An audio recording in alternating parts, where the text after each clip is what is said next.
We received the ping on a clear channel, frequency 37.9, depth signature 3,200 meters under the Greenland Sea. Standard sonar operators logged it as a phantom, but I knew the sound. I'd trained on it 20 years ago. Project Deeplight, a submarine that never surfaced. Officially, it sank in 1983 during a classified descent test. Crew of 12 lost, hull never recovered. Unofficially, no one ever found wreckage, debris, or even oil slicks, just absence. But that ping, it wasn't an echo. It was an active transmission, repeating at perfect 90-second intervals. A distress call from a ship that should be a rusted grave by now. I remember looking at the waveform on screen. It wasn't just Morse, it was structured, a word fragment, the same 4 letters repeating every cycle. Open, then again, fainter, lower, like it was sinking deeper between each signal. I didn't sleep that night. Every hour the transmission grew stronger, like something was rising, and every system in our monitoring station started to flicker, one by one. At 0300, Command gave new orders. Trace the source, reactivate cold storage logs for Project Deeplight. That's when I learned it was never just a submarine. It was an experiment designed to reach a place no vessel should ever go. A thermal trench so deep that radar, sonar, and light itself break apart. And someone or something down there was calling us back. Before we deployed, the briefing officer said one thing I still hear in my head. You'll be going where time drags slower than thought. If the ping stops, don't listen to the silence. I didn't understand what that meant until we reached the coordinates, and the ocean started breathing back. We departed Thule Air Base under a weather front thick enough to hide an entire fleet. The vessel assigned to us wasn't new. It was recommissioned. The Nereid, an experimental deep-sea sub retrofitted with 1980s guidance systems and a reactor core that still hummed like a dying heartbeat. They said it was close enough to the original Deeplight's design for calibration.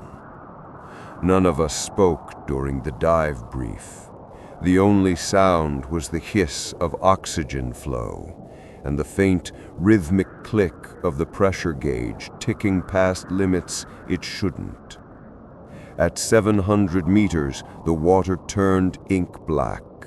At 1,000, light vanished entirely. And at 2,000, the sonar picked up our first anomaly.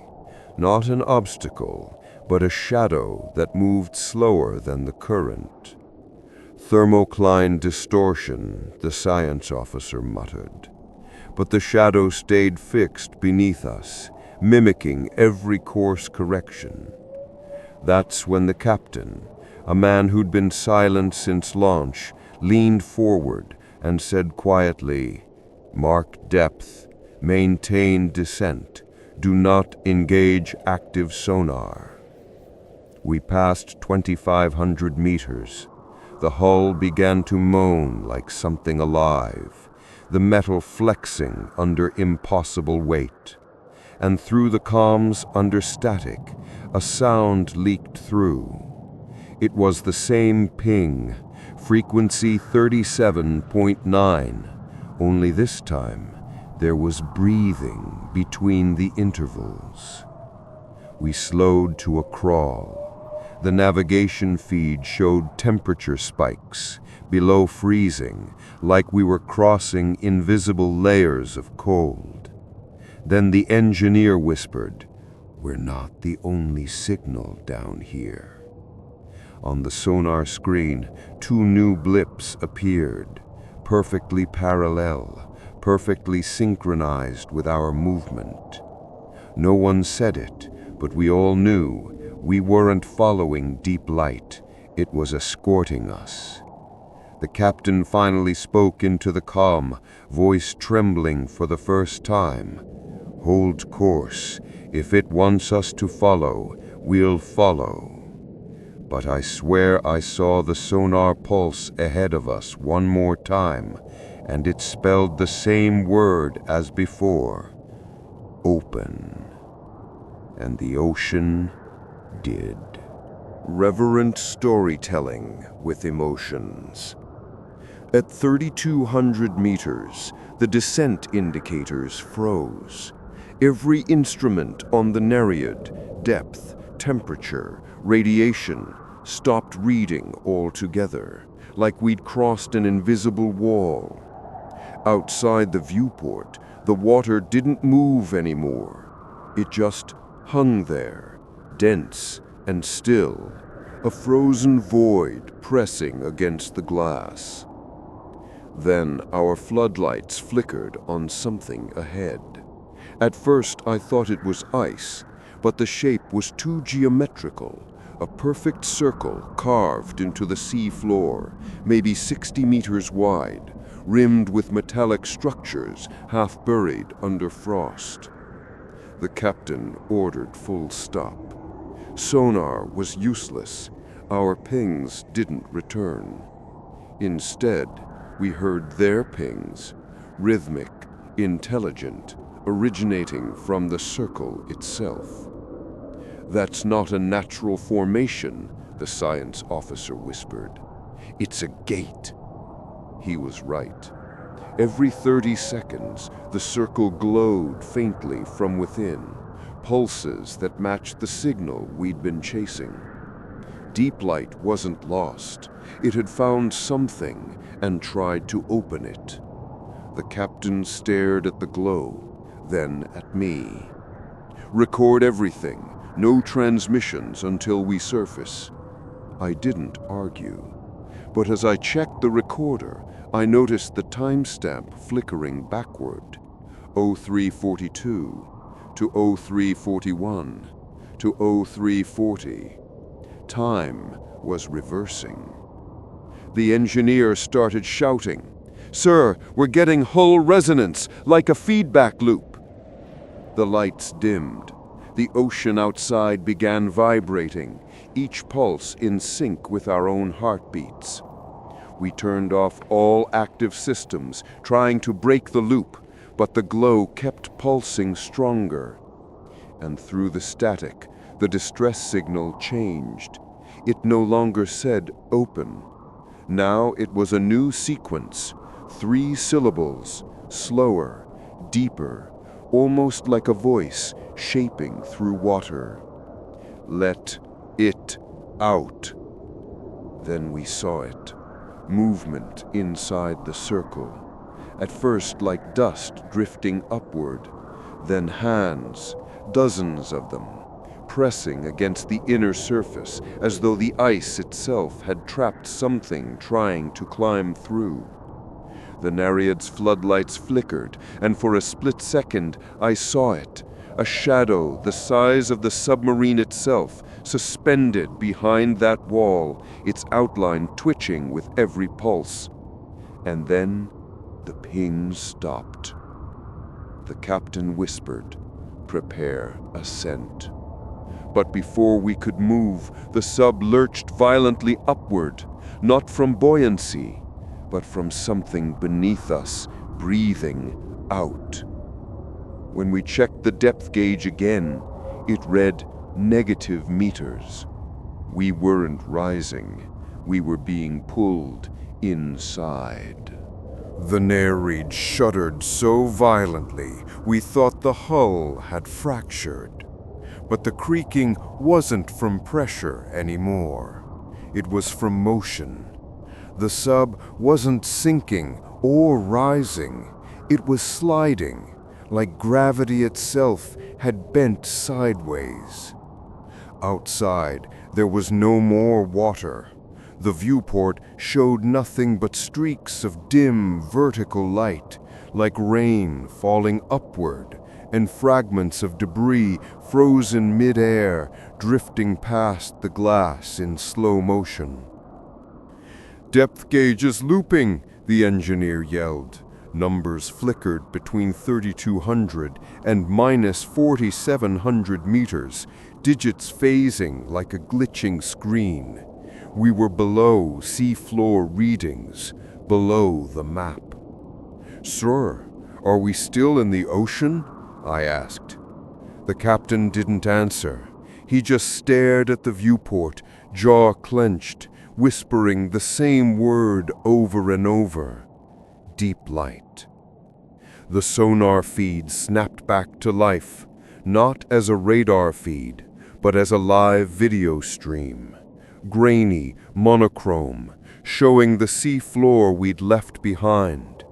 And on it, our submarine. Perfectly still, floodlights on, hull number visible.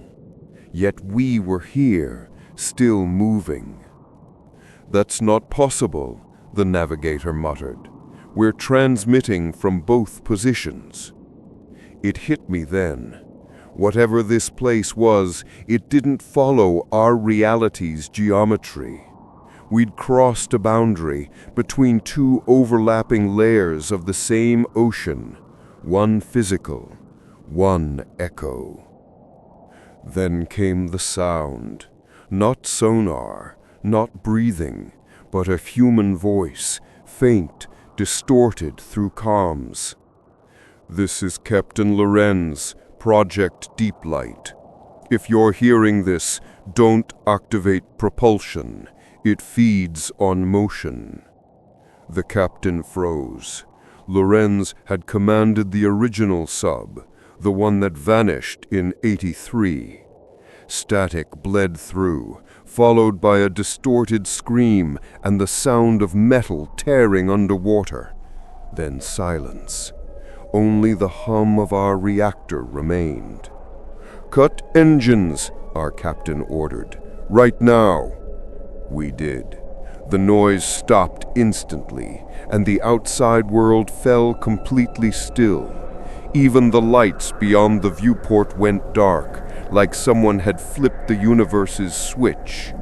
For 30 seconds, there was nothing. Then a light came on below us, faint, golden, shifting like candlelight. A city sat beneath us, carved into the abyssal rock. Domes, spires, architecture shaped by something that understood pressure but not time. And standing at the center of the city, something the size of a cathedral was breathing. The sonar ping returned, only once, but this time it came from inside the Nereid's hull. It wasn't a signal anymore. It was a heartbeat. Reverent storytelling with emotions. The captain broke protocol. He ordered us to record everything, visual, sonar, thermal. If we didn't make it back, someone had to know. As the sub drifted lower, the city below came into focus. It wasn't ruins. It was alive. The structures pulsed faintly, veins of amber light threading through the black stone, like circuitry carved from bone. We hovered above a massive dome, larger than any human structure could survive at this depth. Every few seconds, ripples spread through the seabed around it, distorting the sediment like breath in water. "Geological anomaly?" the navigator whispered. "No," I said. "It's breathing." The captain didn't flinch. He ordered a drone deployed. The drone's camera flickered as it descended, its lights casting thin spears through the dark. The feed showed intricate carvings on the dome's surface, not writing but repeating geometric patterns, each one subtly moving. When the drone approached the surface, the patterns aligned, forming an eye. "What the hell is that?" "An organic response," I muttered. "It's aware." The dome cracked open like a shell. For a moment, our instruments all spiked. Radiation, pressure, magnetism, every reading off scale. Then came the sound, a deep, resonant note, low enough to shake the marrow. Not just heard, felt. Every screw, every bolt in the Nereid vibrated in sympathy. Our sonar screamed in loops, ping, ping, ping, ping. Not returning echoes, transmitting. "It's using us to send something out," the captain said. "Cut the uplink!" But it was too late. Every channel, radio, acoustic, encrypted, was broadcasting a single repeated sequence of numbers, coordinates, to somewhere above.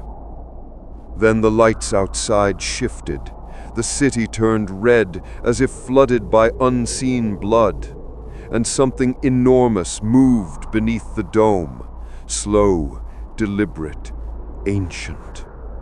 It rose until it nearly brushed the sub's underbelly. A face, if it could be called that, pressed through the haze, translucent skin stretched over countless eyes that blinked out of sync, each reflecting our lights like jewels. It looked at us, and in that moment, I understood the voice we'd heard before, Lorenz's warning. "It feeds on motion." The captain whispered, "Full reverse, now." But the moment we moved, the creature moved too. It didn't swim. It folded closer, like the space between us was shrinking. The engineer screamed as the pressure alarms hit red line.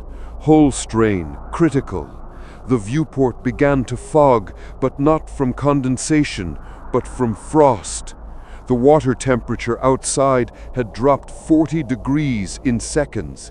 And then the sonar pinged again, but this time the return came from inside the sub. The captain turned slowly. Through the reflection on the glass, we saw movement, something crawling across the inner walls, made of liquid light, tracing the same geometric shapes from the dome.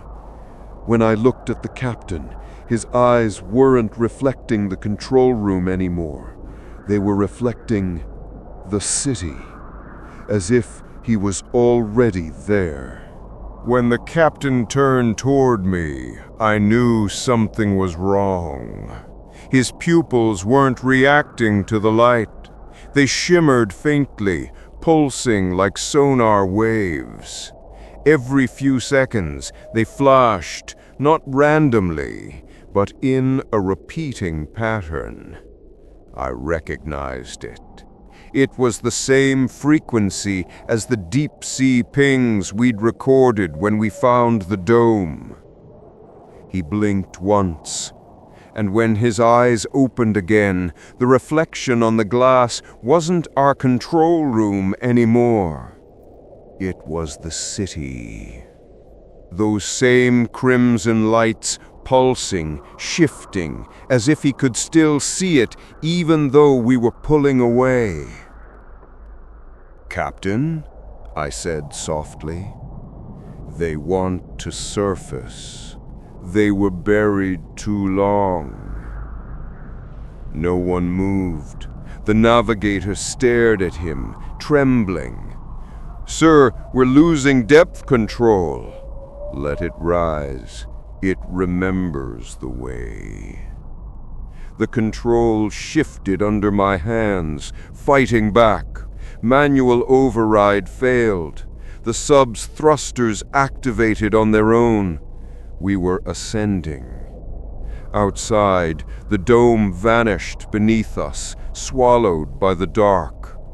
But the sound didn't fade. That note, the low, resonant hum, grew sharper, more human. It began to speak. Not through the radio, through the metal. Each surface vibrated with a voice like thousands whispering through water. "Not sealed, not safe. Rise, rise, rise." I could feel the words in my teeth. The medic tried to restrain the captain. Big mistake. The captain's skin had turned almost translucent. Veins of light pulsed beneath it, like something beneath his flesh was mapping itself out. "You don't understand. It's in the blood now, in the salt." He pressed his hand to the hull, and the lights on the control panel dimmed. Something spread from his palm, a thin film of light, fractal, webbing outward like frost. We backed away. The sonar pinged again, 7 echoes this time, each one identical in pattern, not from the city below, from around us. "They're matching our depth," I whispered. "What is?" the navigator asked. "Copies or reflections?" Through the viewport, faint silhouettes appeared, 7 blurred shapes moving in perfect unison with our every motion.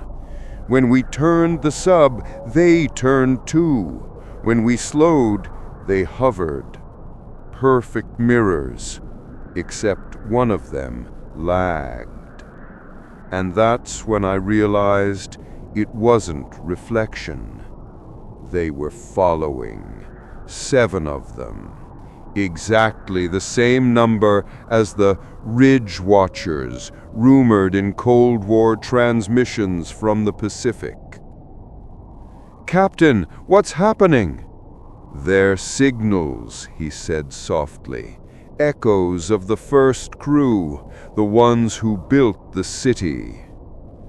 Then, almost as if answering him, one of the shapes lunged, the sonar blared, the hull trembled, pressure surged to near collapse. We sealed the compartments, cutting power to all but emergency systems. The hum faded for a moment, and then silence. I thought we'd escaped, until I saw it. A handprint glowing faintly on the inside of the viewport glass, the same fractal light spreading from its fingertips. Except the captain wasn't there anymore. When we finally surfaced, Command told us the Nereid had been missing for 3 weeks, but we'd only been underwater for 9 hours. And the last sonar log, it still showed 7 signals, moving inland. We surfaced off the Aleutian coast at dawn. The ocean was perfectly still, no wind, no waves, like glass stretching to the horizon. But the sonar kept ticking, steady as a pulse. 7 returns, still following.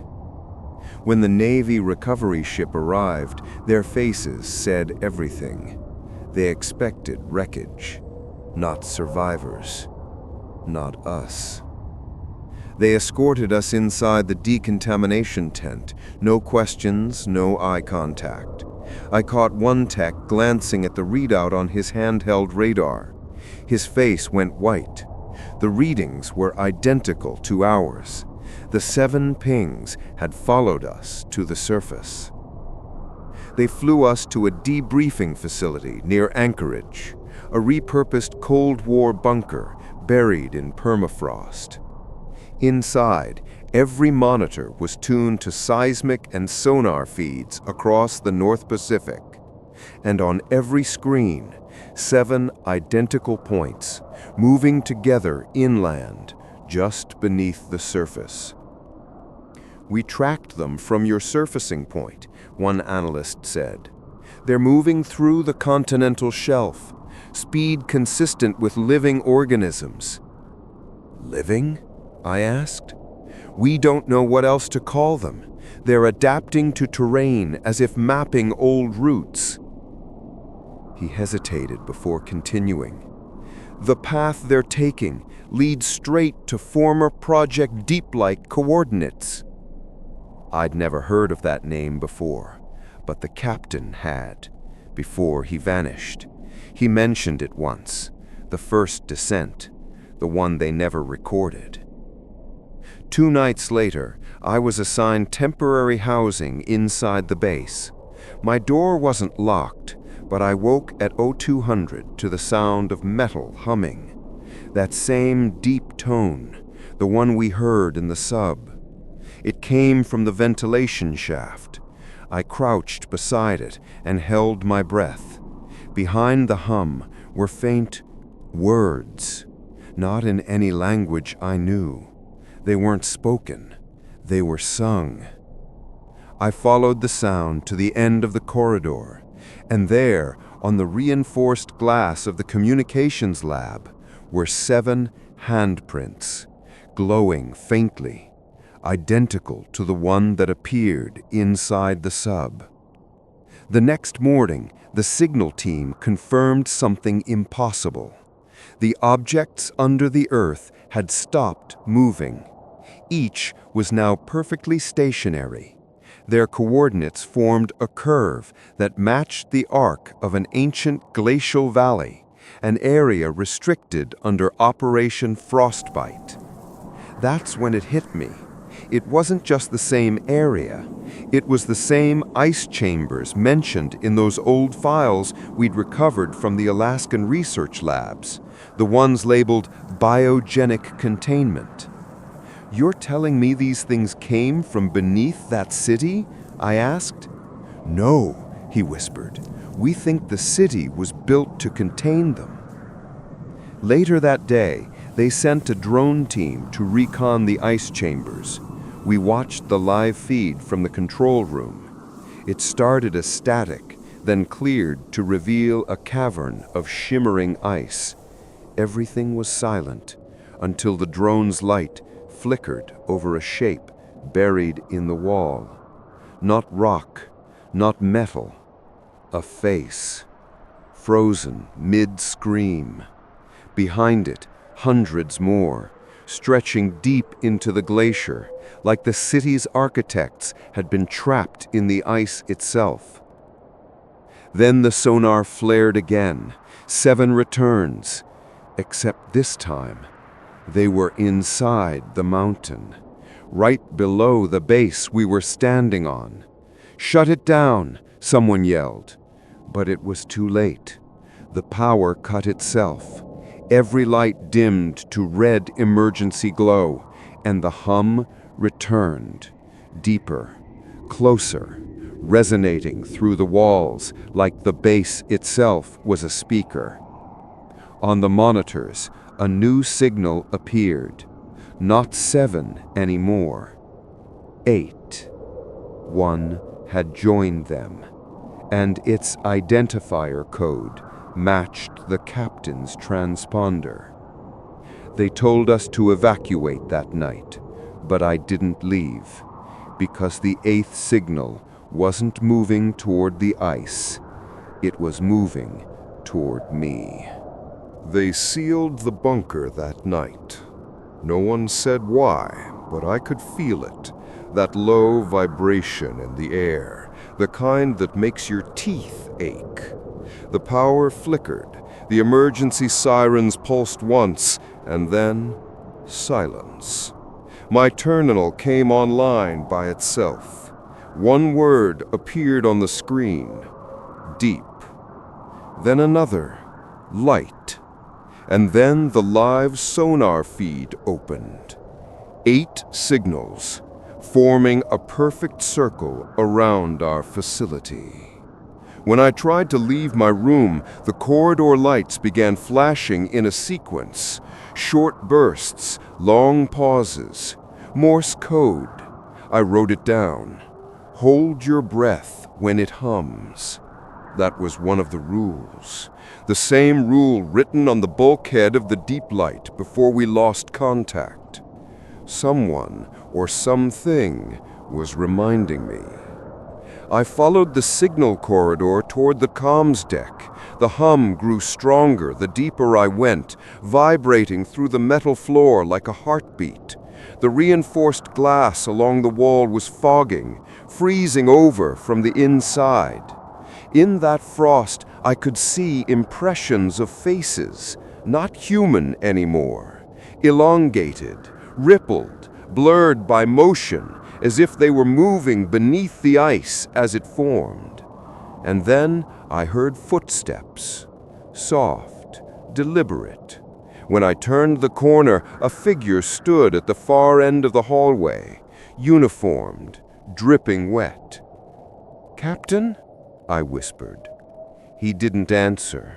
He raised his hand, that same strange gesture he made before we lost him, and I saw the burn scars across his palm, forming a circle of 7 lines. "You brought it back," he said. His voice was wrong, layered like multiple tones blended together. "We were supposed to stay beneath." The power lights snapped off. Total darkness. I felt it before I saw it, a pull, like gravity reversed.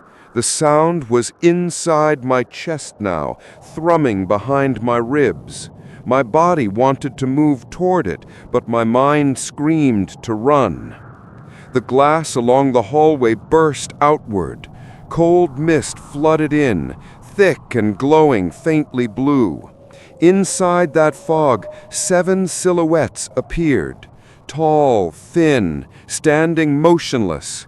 They weren't solid, more like projections cast from somewhere far below. And then, from within the mist, came a sound I'll never forget. A voice, soft, familiar.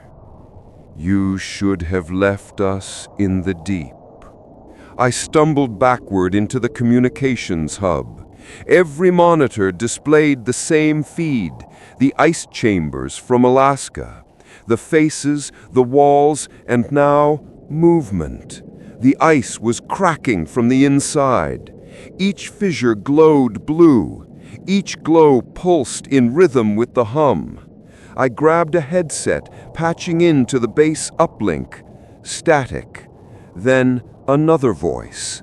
"Signal containment breach confirmed. All units evacuate inland. Repeat, frostbite entities are active." I looked at the feed one last time. The ice chamber's central wall split open, revealing a massive shape beneath the frost. Not human, not mechanical, but something that reflected sonar in deliberate patterns. It was broadcasting coordinates to us. And at the bottom of the transmission, one final text appeared across every terminal in the base. "Project Deeplight, Phase 2 initiated." That was 6 months ago. They've relocated me under the guise of debrief isolation. Every night I hear the hum again, faint but steady. And last week it changed. It's not sonar anymore. It's a pattern, and I decoded part of it. 3 words. We are surface.